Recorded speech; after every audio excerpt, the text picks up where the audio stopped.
We're on some cliffs next to a beach. We've got some natural waves in the environment. It's pretty nice. And I came out here because the universe was sort of suggesting that I film a music video here for some reason. So I've done take one of that music video and it went probably good enough. So it's probably the one that I've used. And then for posterity, I might do another take at the end. And yeah, there are a few things on my mind at the moment. There's timelines, manifestation, and spiritual service versus spiritual business. So if I was to jump straight in, we do seem to shift timelines in life. Sometimes you'll find that a particular circumstance comes your way and you end up living life with a projected future that's changed dramatically. Let's say you were in one relationship, but then your partner falls away for some reason. Maybe it's unexpected. Maybe they get a new job or they meet a new person and it's just something you didn't consider. Suddenly your timeline's going to open up immensely because there are choices that you need to make that will have to change the course of life that you're on. It would work the same way if you lost a job, because you would be forced to find another solution to needing work, obviously. And then your entire life would shape itself around that new timeline. You see how I'm kind of working it out myself. Timeline shifting, timeline jumping is not BS. We actually do it all the time. But what we're sort of moving into, if we think about things on this more open-minded, quantum level, is that you could do it consciously. So rather than waiting for the circumstance to pop up where suddenly your relationship breaks down or you need a new job and you're thrust into the necessity of finding a new timeline, you do it consciously. And these moments in life when you don't really know what your next step is and where you're a lot more open and less limited than you were before, there's immense opportunity here. Like, a relationship ending is normal and losing a job is normal. They're not failures. It just happens. It happens at different points in life. And it gives you this opportunity to start again.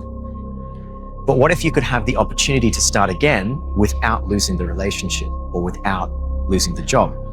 What if you could just start again whenever you want? This is where we're going with manifestation. This is where we're going with, we can call it quantum healing, if you like, because you're starting to step into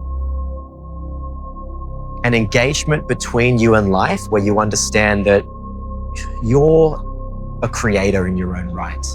There is a passive force to life that's just sort of going by, ticking by, everyone's in their lives and you're sort of moving forward, right, passively.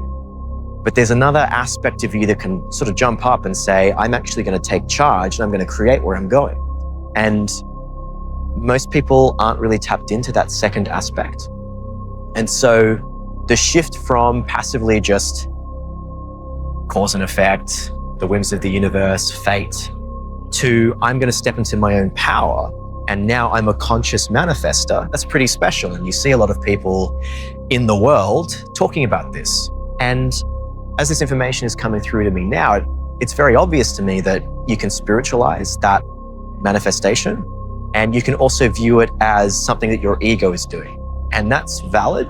And that's what a lot of people out there are doing.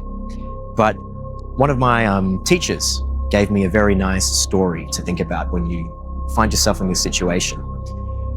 If you could wish anything you wished for, it's very well that you may want to get your dream car, get your dream career, get your dream relationship.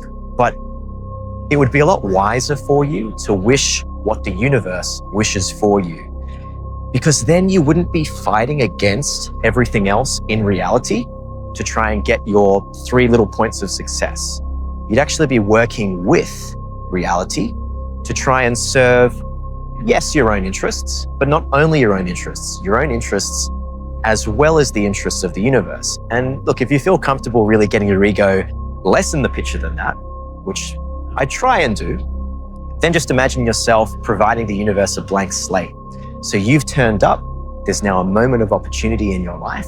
You start to let go of all of the limitations, all of the beliefs about yourself and your capacity, all of your beliefs around what's possible and isn't possible. And you just frame back to the universe, what would you have me do? How might I serve? How might I perform? And you'll see what happens, and you'll learn to sort of follow the steps. I think psychedelics can help a lot because they reduce your brain activity, and reducing your brain activity, it doesn't just make you stupid. What it does is it gives more openness. It gives an opportunity for more openness. It makes your system more porous, so it can bring on influence from states of consciousness that aren't so limited to your own memory, because most of what we've got in our minds in terms of our sense of self and our sense of capacity is memory. So it exists in our brains, so to speak. We look in our brains and we'd see this symbolic representation of, here are all the mistakes you've ever made. Here are all the people who've ever told you that you weren't good enough to do something. Here are all the people that thought you weren't smart enough to do something, whatever it might be in any format of that kind of a limiting self-belief. That's the kind of thing that you can shift when you create this space of openness. And you can do that yourself with no tools at all through meditation. Meditation, and what's coming through is manifestation meditation. That's something that you can do consciously without needing any other support. But you're allowed to bring in whatever other support you like. So that might be a tool, it might be a trinket, it might be a philosophy, it might be a substance. You can bring those things in. I'm not encouraging you to do so. I'm just engaging in reality, and it seems to be the truth that certain things can open us up and they can make us more porous, more able to take on feedback and guidance, and better able to take the steps necessary to move forward. There are so many things I've done in my life and I'm still doing today that I just would not have done unless I had some support. And I've learned practices, tools, rituals.